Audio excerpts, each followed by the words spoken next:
California's not doing too well. The fires there seem to be still burning completely out of control.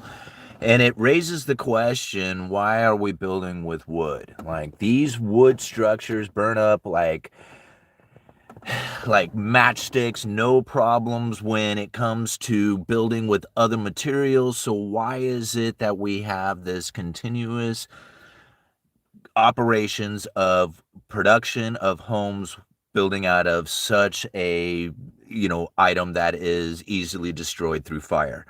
This is the question that keeps coming up, and I've been asked this a lot. Like, how come it is in other places around the globe they build with materials like concrete or even stone if you go back far enough in time, but here in the United States it seems to be pretty much predominantly built out of wood, like wood stick frame homes.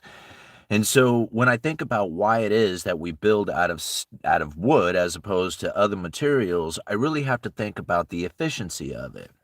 And so when people say, well, it's not that efficient, I really think differently out of that. I think that building out of wood is an incredibly efficient material, especially when you think about how it is that an individual can build.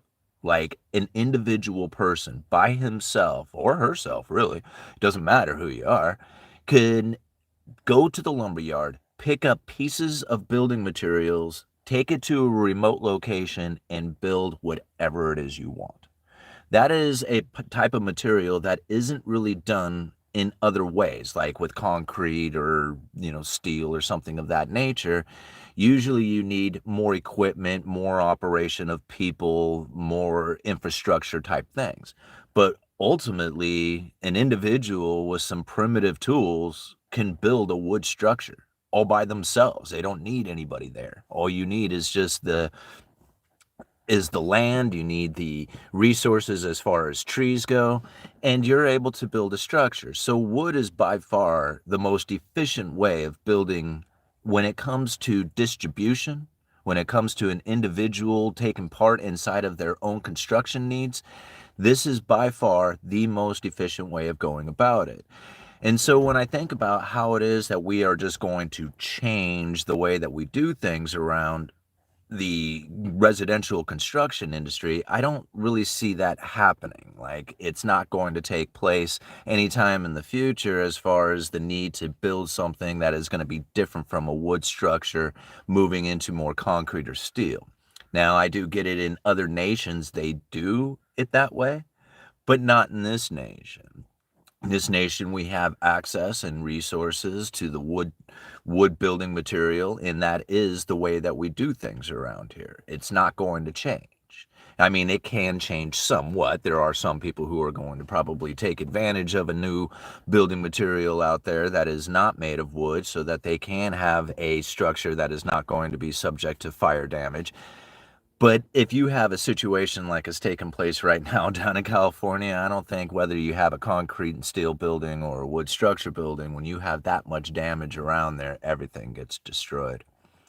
So another question that has come up is, what's this going to do to lumber futures price? Like, is this going to drive lumber futures way up and then therefore the cost of building going way up? And I would imagine, this is probably going to have some impact to the lumber futures market, but not in the way that I think a lot of people are expecting, like this dramatic increase in lumber demand or something to go into this rebuilding of all the fire damage that has happened. Now, I mean, at some point that rebuild will take place, but it's going to be down the road a ways, not anytime in the next, few weeks or months. Really, you have to think it's going to take time before everything starts to come to a position in which that a rebuild could actually happen. So I think about like hurricane damage, flooding damage, stuff like that. People say, oh man, look at all this damage that has happened. The rebuild from that, how much demand to lumber is that going to create? And when we see those things happen, we do see a little bit of fluctuation within the lumber futures price, but really it's not that much. Like, you don't really see a huge swing all of a sudden inside of these prices as people are thinking, oh man, there's going to be all this demand for this rebuild. Really what happens in the like initial destruction, like what if, like, I would assume, because we haven't really experienced fire damage to the extent that we are right now, But when you think about like flooding damage or hurricane damage, it actually puts a less demand on lumber during that time, because all the projects that were demanding lumber to go, to build had just gotten flooded away. So they're no longer demanding the lumber to go to those particular areas. So this is something that I don't think a lot of people take into consideration, is that there was a demand in that area up until it got flooded. Now the demand is gone because they're not building there right now because it just got all flooded out or whatever has happened there in that destructed area. After time goes on, then the rebuild begins and then the demand for it starts to pick up. But during that initial time, all of a sudden you have all this buildup of material that should have been flowing into that particular region that all of a sudden is now backing up into the system. And that actually drives prices down for a short moment. Right? And this is, again, I don't think a lot of people take that kind of thing into consideration when they see such damage out there. They immediately think, oh, this is going to cause the prices to just explode, which, it very well could in, like, say, the housing market or something in those areas, as the limited amount of available residences out there for people to move to or go to, they're going to be all displaced. Where do they go? They're going to have to leave, and the prices are going to go way up as the demand is going to increase and the supply is going to get limited. But when it comes to the lumber futures price, I don't really see that actually going to be like, a dramatic impact in the near term, like it would, say, other residences around, or the housing markets around the area. That'll probably be very reactive to this. But the lumber futures market is probably not going to be incredibly reactive to this. And we're going to know more about it as the next week kicks in. How am I saying this? Next week, the future price closes, the January contract. I think it closes on the 15th, which is what, Wednesday, Thursday, something like that. So at $550 per thousand right now, lumber is still incredibly cheap. And if that contract closes at $550 per thousand, that's going to be a lot of cheap lumber in the system, which is what we're facing right now. It's also going to have a limited amount of lumber within the system, again, because of the mill curtailments and inventory depletions that have taken place over the last year. This is going to create a situation in which that the demand for lumber very well could kick up over the next 6 months to a year as the rebuild of that particular region starts to kick in. But again, I think about that in the sense that, really this is very damaging and impactful. It's like, take an image of the entire country. You got this one little section here that is getting damaged. If it was across the entire nation, then I would be saying something very different, right? But it's just that small area, and although it is a big area, and I'm not trying to diminish the devastation that's going on there, it's quite extreme and it's large. I think about it in the hurricane sense that, damage of this nature, or not say this nature, but this extremity, right? This extreme, how am I trying to say it? God, I'm just having a hell of a time talking today, and I'm going to go to rehearsal here in a little bit for a play. So yeah, this is going to go well. All right. But the damage to the extent of what it is to the structures around there is somewhat similar in the sense that they have to be rebuilt or tore down, and a new resident has to be put there, or a new residential, building or something going up. And so when that happens, I think about it in that sense, like, how is this going to really impact the futures price? It comes all the way down to even wildfires to the forest. When they're burning down all these trees, you hear all this devastation, British Columbia all on fire, all these Oregon fires going down, Washington fires. And you're thinking, okay, these are burning up all the trees. This is the lumber. But ultimately, yes, in the initial like impact of those fires, it does, because really what happens is you're like, the loggers can't go to the woods to cut, right? Because they're burning up. And so there's a limited amount of logs going to the mills. But then soon as the fires are out, then it goes into what they refer to as salvage mode. So all of a sudden they're just ramping up production, and the loggers are cutting these trees as much as possible to get these burned trees out of the forest into the mills so that they can salvage whatever is, available in the core of the log, because it's really just charred on the outside, but the inside is still good. Right? So these trees, after the wildfire has ripped through the forest, the loggers go up there and start logging like you wouldn't believe, and bring in an abundance of logs to the mills, which could actually start driving the log prices down. as the mills are then would be in abundance of logs. Excuse me. These are all important things to understand, right? Because it's easy to just say, hey, man, these fires are going to cause all these major, extreme price swings within lumber, within building materials and all this other stuff. But we really have to think of, like, how does that really happen? Does it happen right away, or does it happen later on down the road when the rebuild actually takes place? Because initially there was a lot of demand going to that area for construction. I mean, I'm sure there was new construction jobs taking place within those areas, but now those new construction jobs aren't taking place. They're all burned up. That demand for that particular lumber going into that area is now backed up, right? And so, again, we have to look at it in this fashion. All right, 10 minutes into this, I'm going to keep this a short video, probably just go for another 10 minutes because I am headed off to rehearsal. If you guys happen to be in the Astoria area towards the end of the month and the beginning of next month, take a moment to go to 1015 Theater here in Astoria and come see the three one-act wonders. There's 3 plays taking place. They're like a half an hour each. I'm in one of them called Out at Sea, and it's a play about 3 guys stuck on a life raft debating and campaigning on who it is that they are going to kill and eat. And it's a funny play. It is really good. I just been practicing like crazy, memorizing these lines to do this thing, and I am so excited to actually do this play. So there's going to be 9 shows, Friday, Saturday, Sunday shows at the end of the month and the beginning of next month at 1015 Theater in Astoria. All right, let's go check out some of these super chats. All right, I see Lumberjack Landlord. Thank you so much for the $5, man. It's like EVs. There are other solutions, but wood would dominate for decades. People are forgetting about hurricane victims in Southeast. Demand up. Yeah, and that's just the thing. Like the initial hit, it drops the demand because all of a sudden all this material that was supposed to go to that area nothing's going to that area, right? It's all devastated. Then as time goes on and the insurance starts to say, okay, let's get the rebuild going in, right? Because you have all these insurance claims and stuff, and there's a backlog of that. Once that starts to kick in, then the demand really starts to pick up. But, how far down the road is that? Thank you very much for the $5 too, man. I can't wait to see you guys next month. So many things. Nate B, $5. Hey, Simon, I'm a self-employed structural engineer in New York City. Love your streams. Thank you, man. I appreciate it. I know wood construction, but 90% of my work here is non-combustible. Yeah, because you're in New York City. You're in like a concrete jungle, man.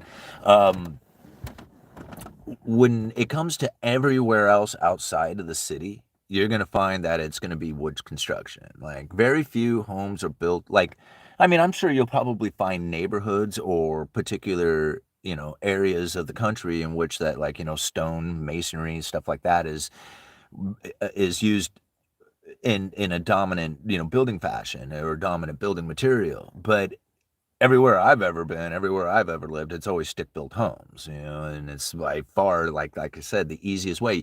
There was a time in which that Sears and Roebuck, like Sears would deliver a wood structure house to your location, and it was already cut, everything pieced, marked, ready to put into place. Somebody with almost no carpentry skills, like very, very limited carpentry skills, could assemble their own home. It came with a booklet, a step-by-step instruction booklet on where everything went. It came all the way down to the doorknobs and hinges and everything for the entire house, even electrical and all that, right? And again, it was just like they were selling to people who was like, hey, if you can drive a nail, you can build a home. Here you go. And right, Sears was selling those. I don't know any other material that could quite do it like that. Right? That's pretty cool. Shipping containers make Lego homes. Yeah, they do. All right. Thank you all night for being here. We got Andrea says, I'd assemble my own home. That's light work. Nate says, laugh out loud. I am always calling the gov here communist. Jeff Welch, try building a roof out of bricks. Yeah, that's true. But, they build it out of slate. So there's stone, there's stone roofs. Yeah. Cruising down, lumberjack landlord again with the $2. Thank you so much. You could buy $2,800 from Sears and reduce in 50s. What will you buy for $2,800 from Sears and reduce in the 50s? All right, I'm not. All right, when the standard of living is brought back down, shipping containers will be going like hotcakes. Yeah, I wouldn't be too looking forward to that. I mean, if the standard of living was to be brought down, then it would be because we are no longer bringing new money into the system, which means that we're probably no longer issuing out debt, which means that the government is probably going into some sort of defaulting position, because if you are not issuing out new debt, then you're not paying off the old debt.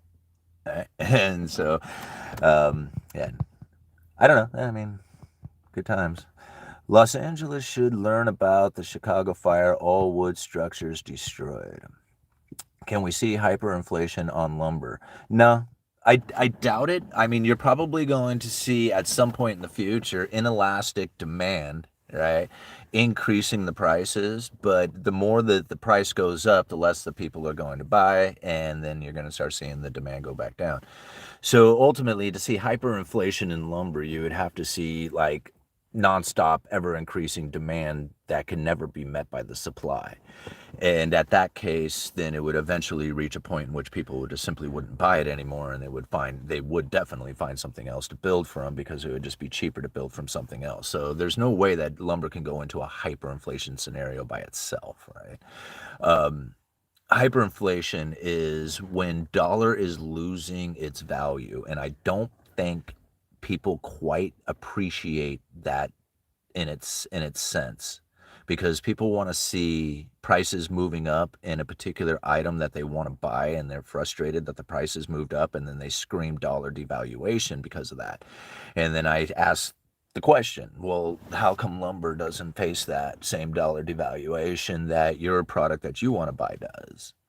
Right? So you want to blame the dollar devaluation on this particular item and say, hey, my devalued dollars no longer purchases what it used to in the past, and you point at this particular product, and then I say, well, lumber, you can go buy lumber, and it didn't, your devalued dollar didn't affect lumber.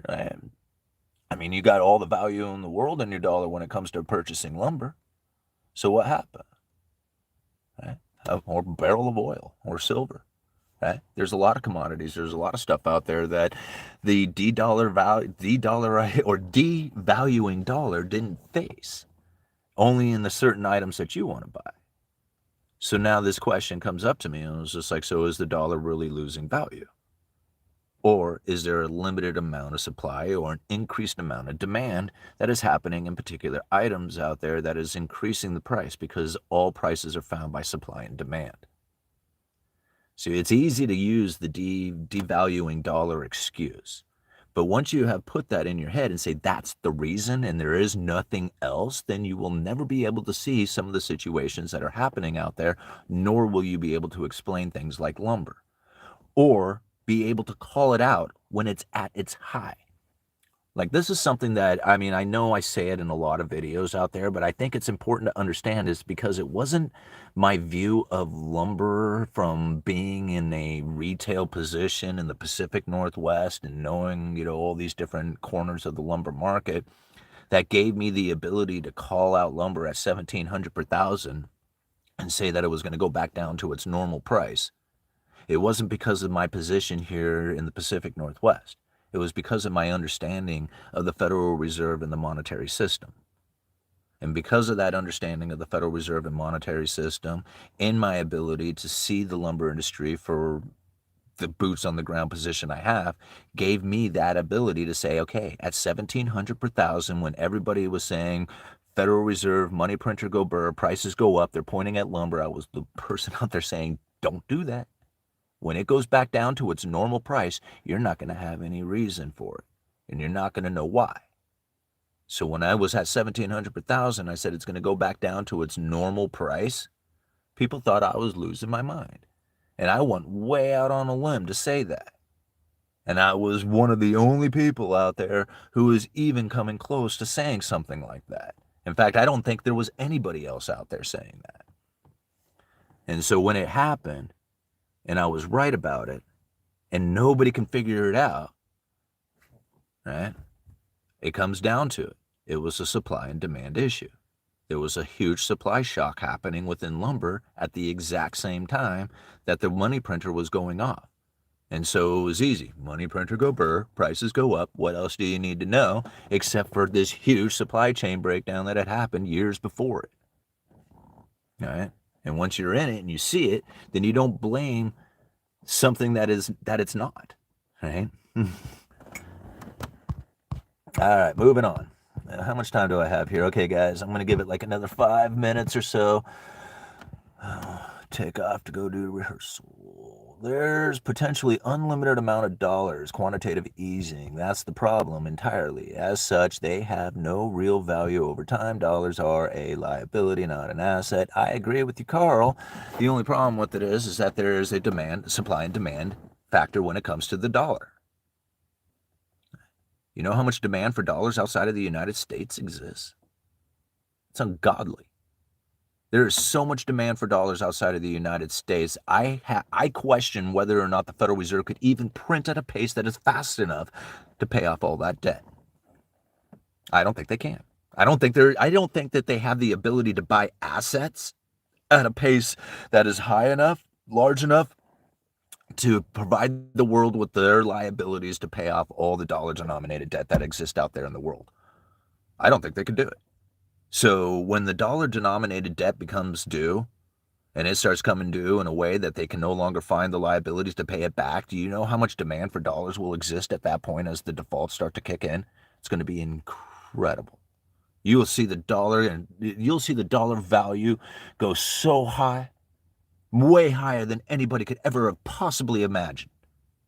They will be scrounging for every little penny that they could find in order to acquire the dollars they need to pay off their debts. And the Federal Reserve will be stuck in a position that says, well, we can either try to provide the world with these liabilities, but if we do that, we're going to send the government into an unsustainable debt. So they got to find another asset to buy out there. And the only other thing that I can think of that they're going to end up buying is the debt of another foreign nation, giving them the ability to increase their balance sheet so much bigger than they ever had a dream of doing before. They can only increase their balance sheet to the amount of assets they can buy. What are they putting on their balance sheet? U.S. Treasuries, mortgage-backed securities, little gold, SDRs, right? There's a limited amount of assets that they buy, but if you open it up to all this foreign debt, you can have an unlimited amount of assets that you can buy. And that is a scary thing to think about. The solution is mine more gold. No, that's not the solution. They'll just print rather than letting the market create true scarcity. Oh yeah, I agree they'll print, but how do they just print? See, this is, and again, how does it the Federal Reserve just prints? Do people realize that they have to buy something? The Federal Reserve doesn't just print money and throw it out into the wind willy-nilly. It seems that way, but they are buying something. They are buying U.S. Treasuries. And they don't buy the U.S. Treasuries directly from the government. They buy them from the secondary market. They buy them from the primary dealers. They're buying something that has already been purchased. See, this is like, understanding this is crucial because they cannot just go and fire off the printing presses and just dump a bunch of money into the economy. It doesn't work like that. Right? If the Federal Reserve was to do nothing at all, quantitative tightening would take hold and the dollars would eventually disappear and the debt would still exist and the demand for dollars would be far bigger. Right? This is where like the debt, there's more debt than there is dollars. And if there's more debt than there is dollars, unless the debt defaults, the demand for dollars will be more than the availability of them.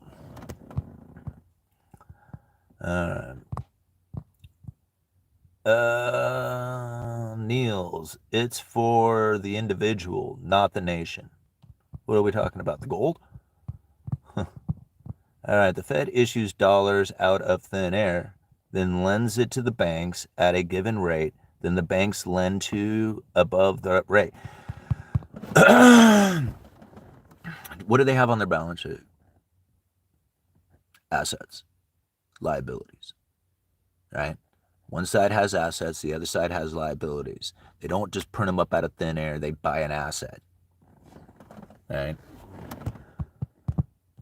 It literally thought that exactly what they were doing, just printing and injecting into the system. Let's laugh. Thanks for the clarity, Simon. Yeah, you bet, Crypto Beauty.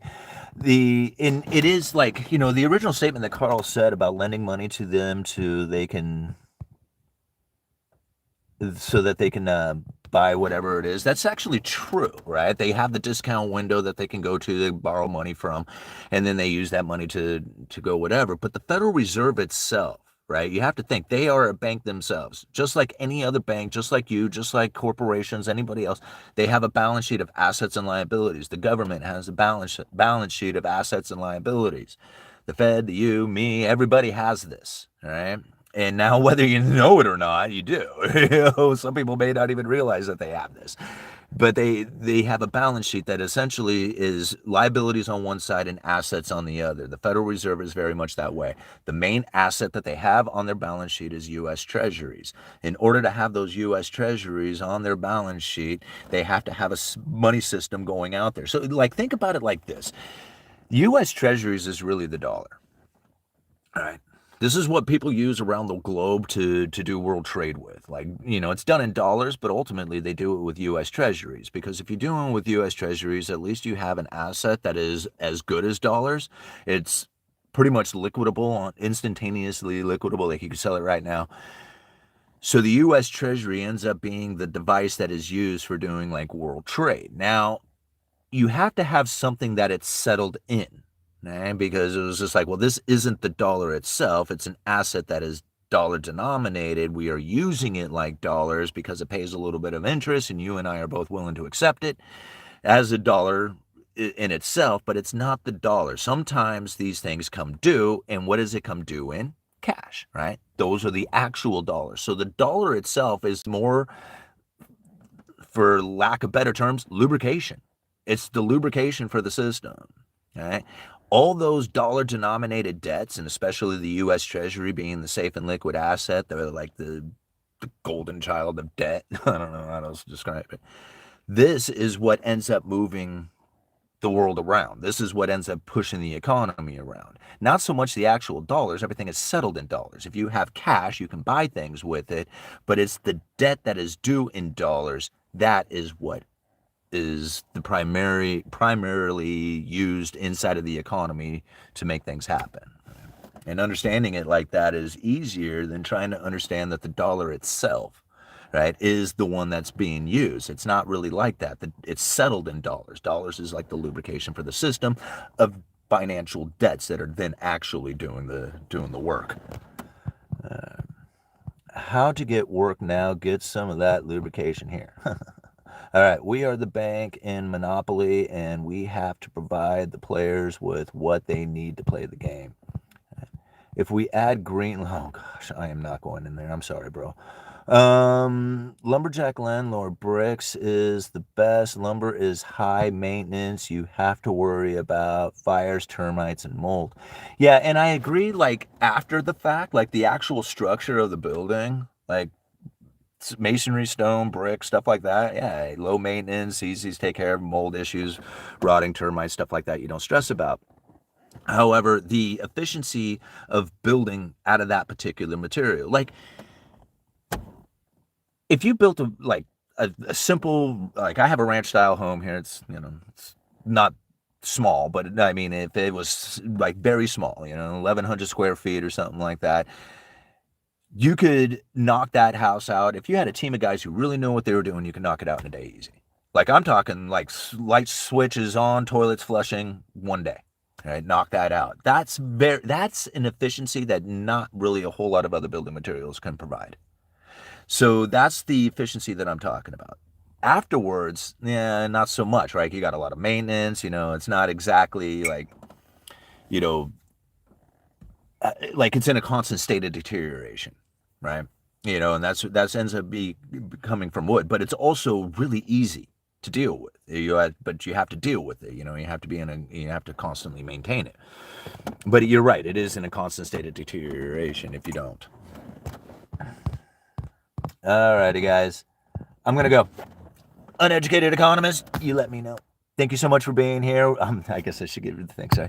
Thank you all for being here very much. I really appreciate everybody so much. Just kidding. I don't want to be all jerky about it. 234 people watching, 76 likes. Thank you so much for hitting the like button and $12 in super chats because you guys are always so supportive of the Uneducated Economist.